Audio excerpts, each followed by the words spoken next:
శ్రీ గురుభ్యో నమః. శ్రీ మహాగణపతి నమః.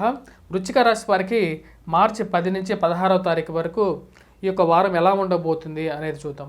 వృశ్చిక రాశి వారికి మనం గమనించినట్లయితే కుజుడు యోగ్యకారకమైనటువంటి స్థానంలో ఉన్నాడు. వారం ప్రథమంలో 15వ తారీఖు వరకు కుజుడు పూర్తి అనుకూలమైనటువంటి స్థితిలో ఉన్నాడు అన్నమాట. ఇక రాశి వారికి అర్ధాష్టమ శని ప్రభావం అనేది వీరిని ఎక్కువగా వేధిస్తూ ఉన్నది. ముఖ్యంగా వచ్చేటప్పటికీ ఈ యొక్క రాశి వారికి అర్ధాష్టమ శని ఎప్పుడైతే అర్ధాష్టమంలో శని ప్రభావం ఉన్నప్పుడు ప్రయాణ సంబంధితమైన విషయాల్లో మరియు ఆరోగ్యపరంగా కూడా కొంచెం ప్రతిబంధకాన్ని ఎక్కువగా ఇచ్చే విధంగా ఉంటుంది. గృహ కొనుగోలు, వాహన కొనుగోలు సంబంధితమైన విషయాల్లో డాక్యుమెంట్స్ని 1-2 సార్లు చెక్ చేసుకున్న తర్వాతే ముందుకు వెళ్ళాల్సినటువంటి ముఖ్యమైనటువంటి సూచన. అదేవిధంగా ఆరోగ్యపరంగా కూడా త్రిపాద దృష్టి, శని యొక్క దృష్టి అనేది వృశ్చిక రాశి వారి మీద కరెక్ట్గా ఉంది. మనం గమనించినట్లయితే శని త్రిపాదంలో చూసినప్పుడు పాప దృష్టి అంటారన్నమాట. 3, 10 ఇళ్ళనే ఎక్కువగా చూస్తాడు. జన్మరాశి మీద వృశ్చిక రాశి వారి మీద ఎక్కువగా ఉందన్నమాట. దీనివల్ల ఆరోగ్యం అనేది ఎక్కువగా ప్రభావం అనేది చూపించే విధంగా ఉంటుంది. శత్రువులు అధికమైనటువంటి బలవంతులుగా మారుతారన్నమాట. సో దీనికి ముఖ్య కారణం వచ్చేటప్పటికి శని యొక్క దృష్టి, పాప దృష్టి అని చెప్తారు. కాకపోతే ఇక రాశి వారికి కుజుడు యోగ్యకారకమైనటువంటి స్థానంలో ఈ వారం అనేది ఉన్నాడు.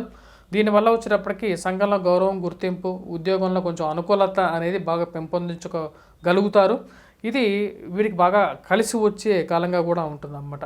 సెల్ఫ్ డ్రైవింగ్ విషయంలో మటుకు కొంచెం జాగ్రత్తగా ఉండాలి. రవి ఎప్పుడైతే చతుర్థంలో ఉన్నట్లయితే ఇక రాశి వారికి వచ్చేటప్పటికి ముఖ్యంగా సెల్ఫ్ డ్రైవింగ్లో ప్రభావం అనేది ఎక్కువగా ఉంటుంది. అదేవిధంగా ఇక రాశి వారికి వచ్చేటప్పటికి పంచమంలో ఉన్నటువంటి రాహు అంత యోగ్యాన్ని ఇవ్వట్లేదు. పుత్రక్షయ కారకుడుగా మారతాడు. అదేవిధంగా ధనక్షయకారకుడుగా కూడా మారతాడు అన్నమాట. పిల్లల గురించి మీరు చేసేటువంటి ప్రయత్నాల్లో కొంచెం ఆటంకాలు అనేవి ఎదురవుతూ ఉంటాయి. వారి యొక్క సెటిల్మెంట్ గురించి మరియు పిల్లల గురించి కూడా మీరు చేసేటువంటి ప్రయత్నాలు కూడా కొన్ని ఆటంకాలు అనేవి ఏర్పడుతూ ఉంటాయి అన్నమాట. దానికి ముఖ్య కారణం రాహు యొక్క స్థితి అనేది అంత అనుకూలంగా లేదు. గురువు యొక్క కృప అనేది లేకపోవటం అనేది కూడా ఈ యొక్క రాశి వారికి కొంచెం ప్రతిబంధకంగా ఉంటుంది. వృశ్చిక రాశి వారికి వచ్చేప్పటికి రాబోతున్నటువంటి కొత్త సంవత్సరంలో మే 1వ తారీఖు నుంచి మీరు అనుకున్నటువంటి కోరికలు, వివాహంలో గురించి చేసేటువంటి ప్రయత్నాల్లో అనుకూలత, అలాగే పిల్లల గురించి చేసేటువంటి ప్రయత్నాల్లో అనుకూలత అనేది సప్తమంలోకి ఎప్పుడైతే గురుగ్రహ సంచారం జరుగుతుందో అప్పుడు వీరికి రాబోతున్నటువంటి మే అంటే 2 నెలలు ఆగితే వీరికి మళ్ళీ మంచి టైం అనేది మళ్ళీ స్టార్ట్ అయ్యే విధంగా ఉంటుంది. ఈ వృశ్చిక రాశి వారికి లాభస్థానంలో ఉన్నటువంటి కేతువు యోగ్యకారకుడు. వీటి వల్ల వచ్చేటప్పటికి ప్రయాణ సంబంధితమైన విషయాల్లో మరియు ఫ్రెండ్స్ అండ్ రిలేటివ్స్తో కూడా వీరికి కొంచెం అటాచ్మెంట్ అనేది పెరిగే విధంగా ఉంటుంది.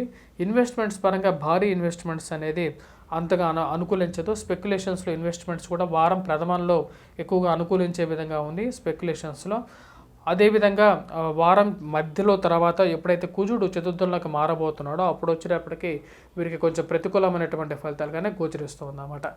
ఇక రాశిలో ఉన్నటువంటి విద్యార్థులకు ఎలా ఉండబోతుంది అనేది మనం గమనిద్దాం. విద్యార్థులకు మనము గమనించినట్లయితే విద్యార్థులకి కొంచెం మిశ్రమమైనటువంటి ఫలితాలుగానే గోచరిస్తున్నది. గురువు షష్టమంలో ఉన్నప్పుడు విద్యార్థులకి కొద్ది ఎక్కువగా కాన్సన్ట్రేట్ చేసి చదవాలన్నమాట.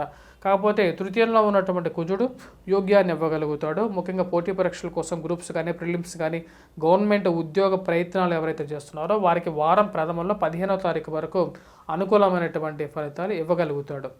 వారం ప్రథమంలో 15వ తారీఖు తర్వాత కొంచెం మిశ్రమమైనటువంటి ఫలితాలు ఎక్కువగా గోచరిస్తూ ఉన్నాయన్నమాట. వాటితో పాటు ఇక రాశి వారికి వచ్చేటప్పటికి కుజుడు షష్టమంలో ఉండటం అనేది ఒక ప్రతిబంధకంగా మారే విధంగా ఉంది. ఇక రాశి వారు చేసుకోవాల్సినటువంటి పరిహారాల గురించి మనం ముఖ్యంగా మాట్లాడినట్లయితే ఇప్పుడు ఎటువంటి పరిహారం చేసుకోవాలి? ఎందుకంటే కుజుడు అనుకూలత తక్కువగా ఉంది. అదేవిధంగా రవి పంచమంలోకి మారబోతున్నాడు. ధనక్షయకారకుడు అంటే డబ్బు లేకపోవటం, సమయానికి అందకపోవటాన్ని ధనక్షయకారకం అంటారన్నమాట. అటువంటి స్థితిలోకి మారబోతున్నటువంటి రవికి, కుజుడికి ఇద్దరికి పరిహారం అనేది వీరు చేసుకోవాలి. కుజుడికి వచ్చేటప్పటికి సుబ్రహ్మణ్యేశ్వర స్వామి ఆరాధనతో పాటు వీరు ముఖ్యంగా సింధూరాన్ని ధరించినట్లయితే మంచి అనుకూలంగా ఉంటుంది. అదేవిధంగా రవికి సూర్యనారాయణ స్వామిని పూజించాలి. అదేవిధంగా సూర్య నమస్కారాలు యోగాలో ఒక పార్ట్, అది చాలా ముఖ్యమైనది. మన హిందూ సనాతన ధర్మంలో సూర్యుడిని పూజించడం అనేది చాలా చాలా ముఖ్యమైనటువంటి ఇంపార్టెంట్ అయినటువంటి రోల్ అన్నమాట. కాబట్టి ఈ సూర్యుడిని ఎక్కువగా పూజించాల్సినటువంటి ముఖ్యమైనటువంటి సూచన. సూర్యగ్రహ ఆరాధన చేయటం వల్ల ఎంతోమంది గొప్పవారు ఎన్నో శాస్త్రాల్లో కూడా సూర్యగ్రహ ఆరాధన రహస్యాన్ని కూడా చెప్పడం జరిగిందన్నమాట.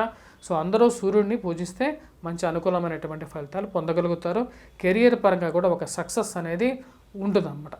సో ఈ యొక్క రాశి వారు వచ్చేటప్పటికి చేయాల్సినటువంటి పరిహారాలు చెప్పడం జరిగింది.